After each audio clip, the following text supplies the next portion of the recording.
Say goodbye to your credit card rewards. Big box retailers, led by Walmart and Target, are pushing for a bill in Congress to take away your hard-earned cash back and travel points to line their pockets. Senate Bill 1838 would enact harmful credit card routing mandates that would end credit card rewards as we know it. If you love your credit card rewards, visit handsoffmyrewards.com and tell them to oppose credit card routing legislation paid for by the Electronic Payments Coalition. Hi everyone, the history of Saqartvelo, Georgia will return on January 14th with a brand new episode opening up Season 3 and should be pretty consistently releasing every 2 weeks after that until the end of Season 3. I have been working hard on reading the plethora of sources on the Lazik Wars, so I'm getting pretty excited to talk about the Laz and the Bazgoy and continue further on into the formation of the Georgian kingdom.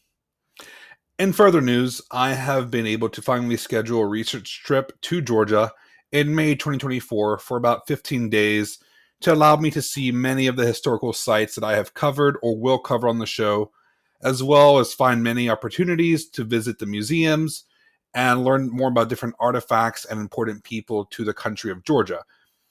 This is where I'm asking you for your help. I'm currently saving up for this trip to ensure that I can visit as much as possible with the time that I have and come away with several research opportunities in libraries, museums, and historical sites, as well as finding books that I can't really find in the US.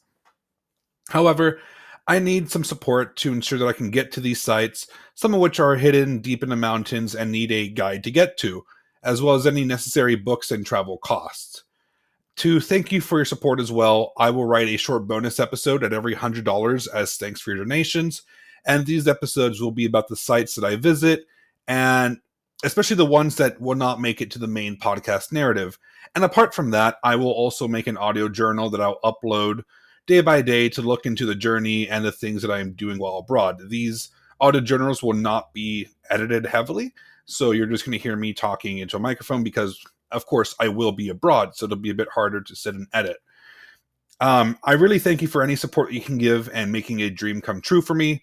I look forward to recounting my experiences to you while I'm in Georgia and teaching you more about the wonderful nation of Georgia. If you would like to donate, you can donate on tinyurl.com/SAQARTVELO so Saqartvelo trip. Or you can follow the link in the episode description. Once again, I would really thank you for anything that you can do to help support this thing. We currently are at, as of December 22, are at one bonus episode for everyone. So feel free to help me out with anything. Thank you. Say goodbye to your credit card rewards. Big box retailers, led by Walmart and Target, are pushing for a bill in Congress to take away your hard-earned cash back and travel points to line their pockets. Senate Bill 1838 would enact harmful credit card routing mandates that would end credit card rewards as we know it. If you love your credit card rewards, visit handsoffmyrewards.com and tell them to oppose credit card routing legislation paid for by the Electronic Payments Coalition.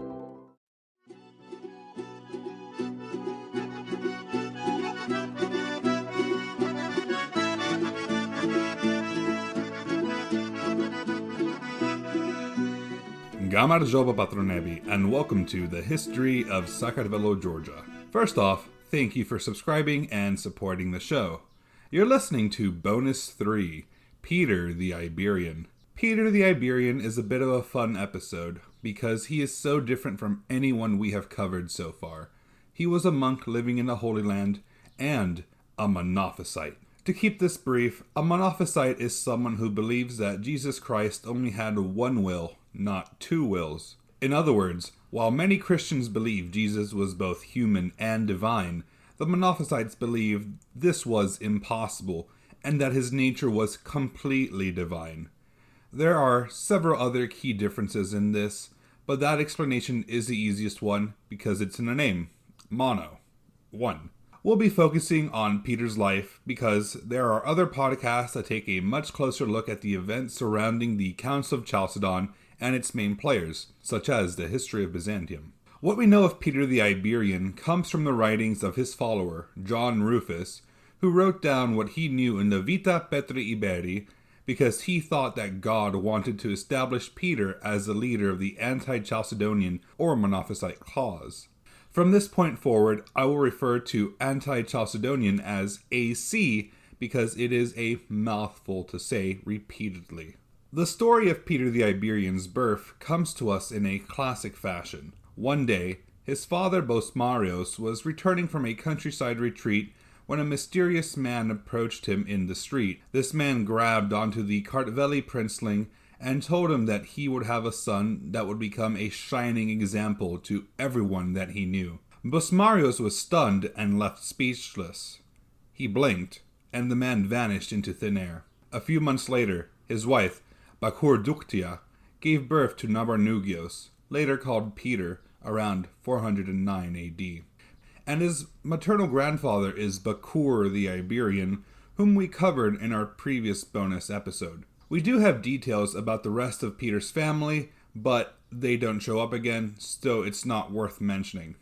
Now, the ones that are interesting to mention is the people that John Rufus does include in Peter's family, such as a half-sister named Bosmirosparia and a great-uncle named Arcelios. This sister was born from a concubine of his father. Bosmarios asked Peter to treat Bosmirosparia as a true sister. You'd think that a half-sister would be treated as a sister regardless, but that wasn't how things were usually done according to custom. Arcelios, on the other hand, was an extremely chaste man and a dedicated virgin, who lived with complete sanctity. I find it interesting that Rufus doesn't try hiding things about Peter's family, such as his half-sister's parentage and the holiness of his uncle. One detail is pretty unsavory, but the other would lend credence to Peter's image as a holy man. The inclusion of both makes me think that Rufus's account is more accurate, but we need to remember that he was Peter's follower and he is a religious chronicler for the AC cause, so he was incentivized to make Peter seem better. After his birth, Peter was placed under the care of a woman named Zuzo and her husband Huranios. Their daughter, Ota, became Peter's wet nurse, and he stayed with them well into his childhood. They made such a positive impression on the young boy that upon becoming a monk, he included his foster family in the liturgical commemoration for his actual family, showcasing the personal affection and gratitude that he had for the people who had a part in actually raising him. Now, we don't know much about the rest of his childhood, apart from who he stayed with. But we do know that once he became a teenager, he was sent to Constantinople as a hostage of Emperor Theodosius II, the guy whom the Theodosian walls are named after. You see, the Byzantine emperor wanted the allegiance of the Saqartveli in their constant conflict against the Sassanid Empire. The Saqartveli, due to their proximity to both the Persians and Romans, decided that they valued Roman support in case of a war. Their reasoning? Well, both nations were united in their worship of Christ, and this made allying with the Romans all the more easier. So off to Constantinople Peter went. While there, he was personally raised by the emperor and his wife Eudoxia. Theodosia's sister, Pulcheria, was probably influenced Peter's upbringing and education, but Rufus may have omitted that fact since she was a supporter of the Council of Chalcedon. Pulcheria's admission is also odd because she was the one really running the empire and making all the political and administrative decisions. The emperor, Theodosius, was extremely weak-willed and pliable and just wanted to do his own thing, so this allowed for Pulcheria to take the reins of rulership. To ensure that she wasn't forcibly married off to wrest power away from her, she undertook a vow of perpetual chastity, and under her purview, the palace turned into a quasi-monastery. As a member of the Byzantine royal family, despite his hostage status, Peter more than likely had access to a good, classical education, supported by the opening of multiple universities in the area. Peter was so beloved by the emperor that he indicated he regarded him as a son multiple times. It's also interesting to note that Peter was possibly trilingual and would have known Georgian, Persian, and Greek. Knowing Georgian is understandable, and he may have learned Persian and Greek while either in Constantinople or during his childhood in Kartli, as those would have been part of the spoken court languages in the kingdom. Persian is obviously necessary due to their proximity to the Sassanids. Theodosius ensured that Peter wasn't just studying, though. He placed him in charge of the royal stable. This is probably because the Saqartvelo have a sort of reputation for being skilled on horseback and with caring for horses. It's easy to imagine Peter spending his youth riding horses and playing polo with great skill when he was less of a contemplative ascetic. Remember how I mentioned that the palace was essentially a monastery under Pulcheria? Well, it's easy to see how Peter would have been devoted to prayer and religious asceticism. During his time in the palace, he befriended a man named Mithridates, who became his religious guide and companion. This Mithridates is said to be from Lazica, which, as we know, is right next to Kartli, so it makes sense they would bond over their shared or similar cultures. Mithridates was a catalyst for Peter's religious learning and, under his guidance, progressed rapidly in his spirituality. Peter allegedly became a miracle worker with the ability to receive visions and predict future events. Many in the palace didn't see Peter's adherence to his faith as a good thing, though. He received multiple complaints from the palace staff that came with him that he wasn't treating them fairly, and thus they had no chance to be promoted in the court or use his influence. He merely ignored these complaints as he had more spiritual matters to attend to. He also apparently turned his bedroom into a shrine, using it to store and venerate the relics of Persian martyrs that he brought from Kartli, as they wouldn't have been venerated otherwise. It was at this moment that several people arrived at the palace who forever changed his life and put him on the track to asceticism. The first person he met was an Antiochian deacon named Basil, who filled him with desire for the monastic life through example. Unfortunately, as the son of a Saqartvelo royal, he had to remain in place. The emperor also invited a woman named Melania the Younger to the palace. Melania was a famous Roman noblewoman who gave up all the wealth she had to become an ascetic on the Mount of Olives in Jerusalem. After Peter made her acquaintance, her personality and ascetic conduct impressed him so much that he wanted to imitate her example as well. Here, in front of him, he had another noble who gave up everything to become closer to Christ. It was through Melania's influence that Peter found the will and desire to live the ascetic life in the Holy Land. Rufus goes on to state that when Melania met Peter, she took an immediate liking to the young lad because she could see the grace of God resting within him. To me, this sounds like a bit of AC propaganda by Rufus, so he could gain some credence for his movement among the ascetic audience he was addressing. Approaching the emperor, Peter expressed his desire to take to the cloth and make his new home in the Holy Land. Theodosius, probably under the influence of Pulcheria, told the young man no, as he was quite the valuable hostage. Peter was taken aback and retreated to his confidant, Mithridates. Together, they came up with a plan to make their escape from the imperial palace. Working with Mithridates, he prayed to the Persian martyrs whom he venerated in his room to aid in their escape. The martyrs erupted from their shrine in a pillar of fire, lighting the way for Peter and Mithridates. They sang a hymn as they lit the way for the pair, proclaiming, "Seek Christ and behold the light from the light." Peter would never forget the melody he heard on this night. The martyrs led them through rows and rows of guards protecting the palace undetected, and made their way out of the boundaries of Constantinople, not unlike the biblical tale of the liberation of Peter the Apostle from prison by an angel. So it's possible that the creative liberties the author took here were meant to invoke another well-known tale such as that. This escape must have happened not too long after Melania had left the imperial capital. Peter was only 20 years old. In his hands, Peter held the relics of the martyrs in a golden box, with a copy of the Gospel of St. John that contained on its cover a fragment of the true cross. He received this fragment earlier from clerics that gifted it to the emperor. On their way to Jerusalem, Peter and Mithridates were mistaken as fugitive slaves and arrested on a few occasions. Eventually, they accomplished their mission and arrived at their destination, Jerusalem. At the gates to the city, The pair were left in amazement. Here was the goal they had embarked on upon weeks ago, the Holy Land, Jerusalem. In their awe, they cried out the verse of Isaiah 33:20. Look upon Zion, the city of our salvation. Thine eyes will see Jerusalem. They fell down to their knees and prostrated themselves to the city, giving it their love and respect. They didn't dare walk in, and instead crawled into the city on their knees until they arrived at the church of the Anastasis. Once Peter and Mithridates entered the church, they sang praises as if they were with Jesus in heaven. In the church, Peter and Mithridates met with Gerontius, the superior of Melania the Younger, in their monasteries on the Mount of Olives. In a special ceremony, Gerontius listened as the pair took their monastic vows, and he renamed the young Nabarnugios and Mithridates to Peter and John.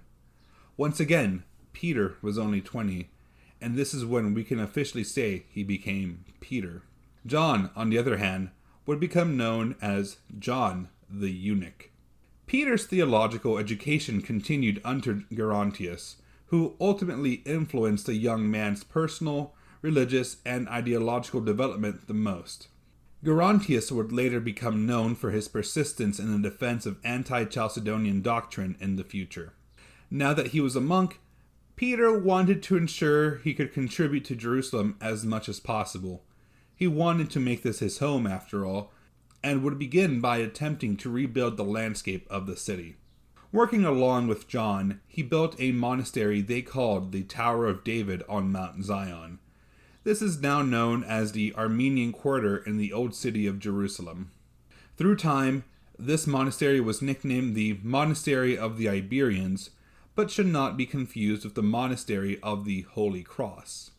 With Peter and John's construction of the Tower of David, we can now mark the beginning of the Georgian influence in the Holy Land, as Peter is widely regarded to be the first Georgian monk in Jerusalem and the founder of the Georgian monastic establishments there. The establishment of these monasteries led Peter and John to help the city in other ways. They were seeing the boom that Jerusalem was experiencing with all the new people coming to visit, and within their monastery, they hosted pilgrims for free. The generosity that Zuzo and her family had shown the young Peter may have been a major influencing factor in Peter's desire to help and support foreign pilgrims.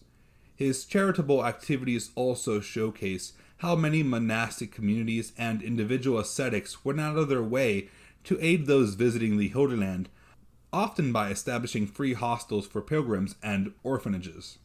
However, all of this was much to the chagrin of Peter's spiritual advisor, Zeno.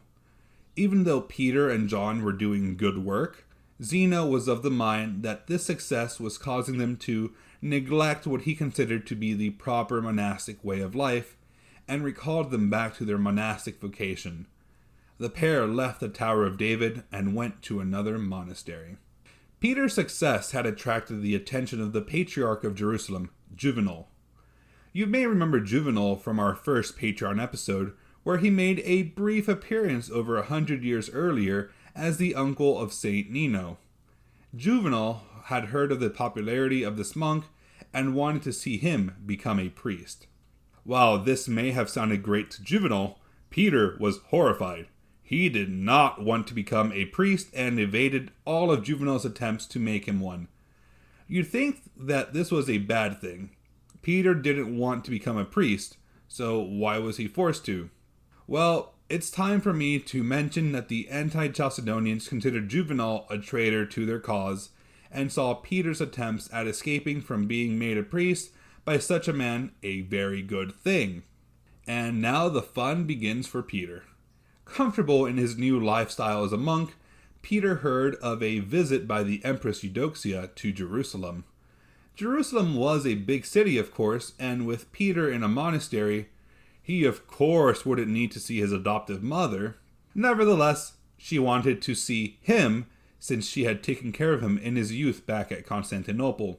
Peter was mortified and evaded all attempts of her to visit him in the monastery, since he feared that seeing a woman would violate the monastic rules. I leave it to you to speculate on why he believed seeing his own mom would have made him unchaste. Zeno, having seen how often Peter avoided the empress, sent him off to the town of Mayuma near the port city of Gaza and encouraged him to join a monastic community there. This was much to Juvenal's liking, as he had placed his cousin there as the bishop of Mayuma not too long ago. Once Peter arrived into the monastery, the bishop cornered the poor lad and ordained him as a priest. Juvenal had now gotten what he wanted. Peter was getting comfortable in his new monastery, and despite being ordained, he had successfully evaded the empress, and was getting back into the monastic way of life. However, there were other forces at play in the outside world that Peter honestly didn't care too much for. The Council of Chalcedon was occurring, and the main discussion was, does Jesus Christ have one will or two? The arguments raged amongst the clergymen, and the Patriarch of Jerusalem, Juvenal, had reassured the people in his patriarchate that he fully agreed with them when he said that Jesus Christ had only one will. The arguments continued, and no one came to an agreement. However, a monk named Theodosius overheard Juvenal engaging in a little double talk. He knew Juvenal was staunchly for Christ having one will, but he could have sworn he just heard him say Christ indeed had two wills. Theodosius, the monk, not the emperor, fled back to the Holy Land. Juvenal was much slower and didn't return in time to quell the anti-Chalcedonian protesters' outrage that he had turned away from them. Riots broke out, and Peter found himself at the forefront of the debate, as he was an influential participant of the anti-Chalcedonian cause, mostly because of his connections with the Roman Emperor Theodosius. But, as always, Peter was hesitant to join the fray. The monks were outraged at Juvenal's treason at Chalcedon, but Peter just didn't want to leave his monastic cell and get involved in the world. He had to care for his own soul and show his devotion to Christ. Why would he want to be involved in any arguments that concerned the Patriarch and the Church? Things changed when Juvenal approached him with the members of the imperial court. Peter joined the meeting with Juvenal, the courtiers, and the incensed monks, hoping to just listen to what he had to say. With him was a decurion, which is a Roman cavalry officer from Constantinople. Theodosius the monk, who had told the men about what had occurred, spoke first and laid into Juvenal for his transgressions. I will just read the quote for you all. When he laid out Juvenal's obvious hypocrisy and apostasy, Juvenal was furious and commanded a certain decurion, one of those who were following him, to deal secretly with Theodosius as a revolutionary and as one who resisted the emperor's will. As that one, an example, the decurion, was about to do so, the blessed Peter, still being a monk and not yet having the dignity of the office of bishop, was inflamed with zeal. He knew that one, however, from his time at the court. He threw his stole round his neck and said to him with the strength of a prophecy, "You there! Do you dare to act as a mediator concerning the faith and speak about all of it? Did you not do these things and other things in that night? I am the least of all the saints who are here, but if you seek to do so, I will speak immediately, and fire will come down from heaven and will destroy you and those who belong to you."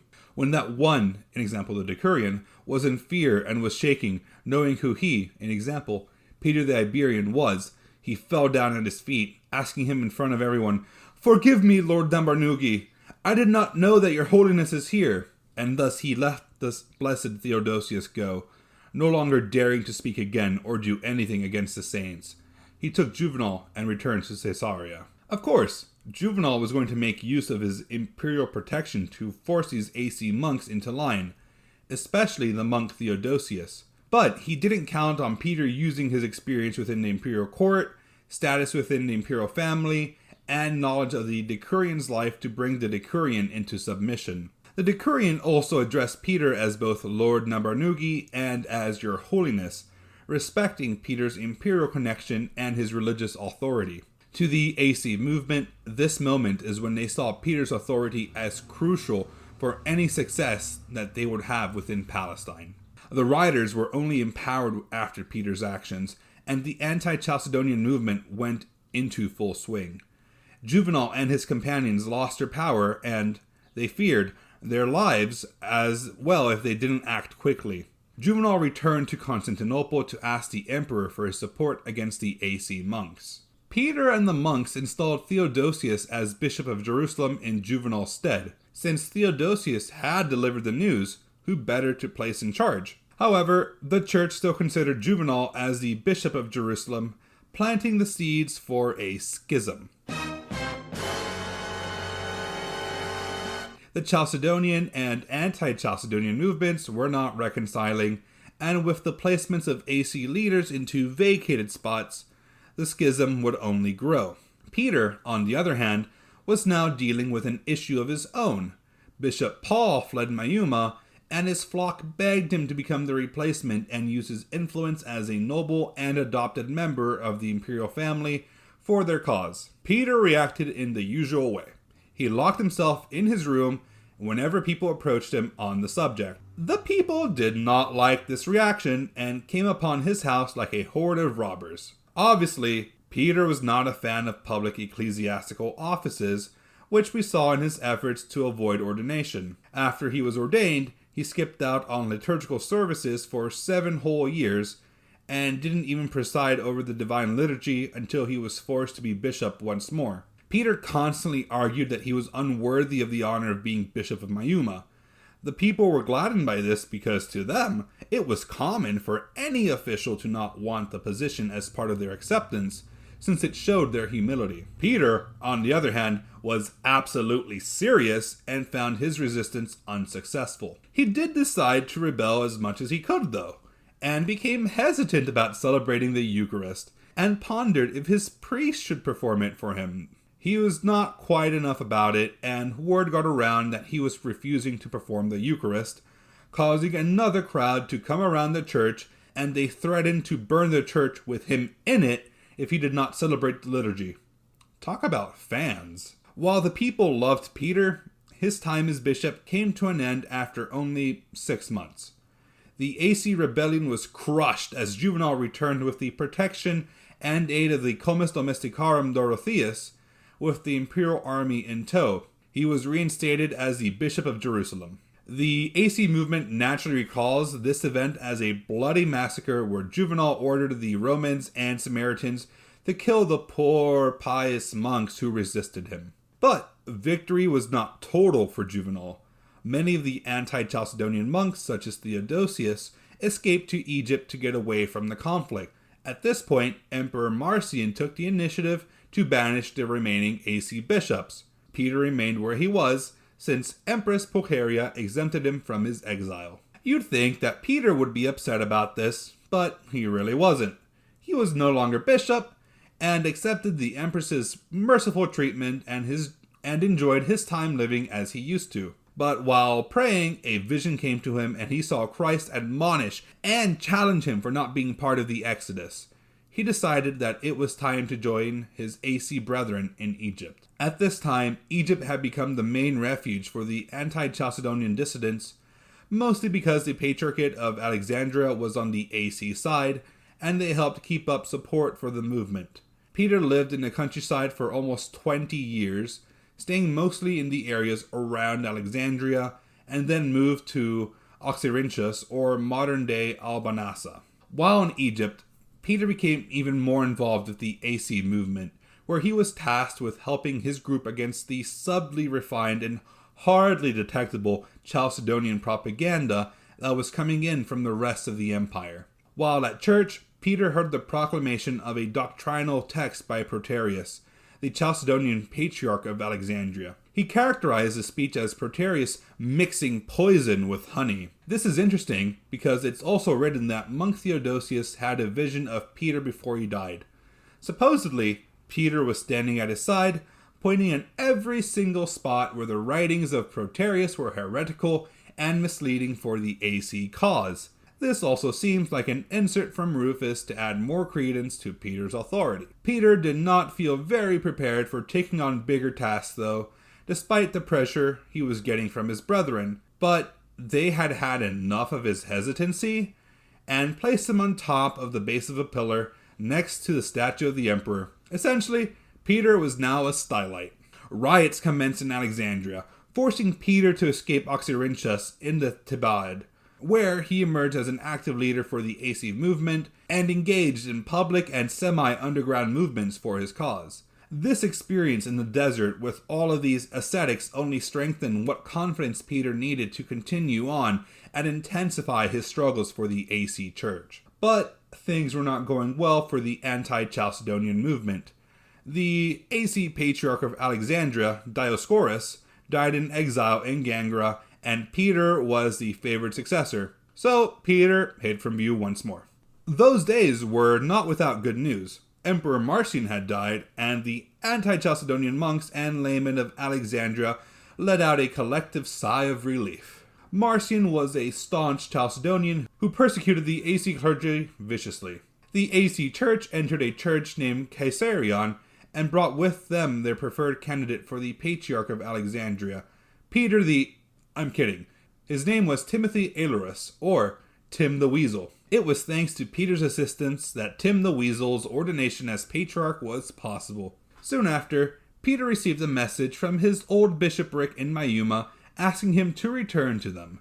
Peter was hesitant, as per usual, since he needed God's explicit assurance that the anti-Chalcedonian movement had built up enough strength in Egypt. Tim the Weasel assured Peter that he had, and sent him off to the Holy Land. Peter did not return to Mayuma since the religious climate was still not favorable to the adherents of the anti-Chalcedonian movement, but instead went to Ashkelon and stayed in the town of Pelea. He concentrated on strengthening the AC cause, made much easier thanks to his personal charisma, which convinced many to renounce the secular world and choose the path of monasticism. He was building a new nucleus of anti-Chalcedonians in the area, and his guidance allowed the movement to flourish, especially that of AC asceticism. Despite Peter's successes in Ashkelon, the anti-Chalcedonian cause was itself losing momentum. Patriarch Materius of Jerusalem wanted to reconcile with the anti-Chalcedonians. He worked hard to compromise with them, and after some concessions, was able to bring them into the fold. The remaining group around Peter the Iberian remained the largest resisting AC movement. Peter now stood alone. He was the last hierarch of AC in the Holy Land, as the rest had been forced to withdraw due to outside pressure. It's at this point that we see John Rufus begin to follow Peter around. Rufus states that whenever Peter would travel around Palestine and Arabia, people would rush to him for his blessing. He remained a powerful and charismatic speaker and continued to work miracles for everyone. His charisma is probably why the anti-Chalcedonian movement around him was able to keep going. The new emperor, Zeno, invited Peter back to Constantinople to get him to agree to the Henoticon. Peter, now wiser in his old age, decided to run away from the emperor's grip. He really likes running away, doesn't he? While fleeing, he went through different regions of Palestine, Arabia, and Phoenicia, where he continued his holy work, behind which he also masked his flight from oppression and persecution. Peter eventually came to a place outside Jamnia, and he felt tired. He laid down and called his disciples around him for one of his lessons. He told them to follow the 3 basic guiding principles for a Christian man: to keep the Orthodox faith, to speak the truth, and to keep one's body pure from fornication and lasciviousness. He then encouraged them to repeatedly repent for their sins. He blessed them and closed his eyes one last time. He died in 491 at the age of at least 70.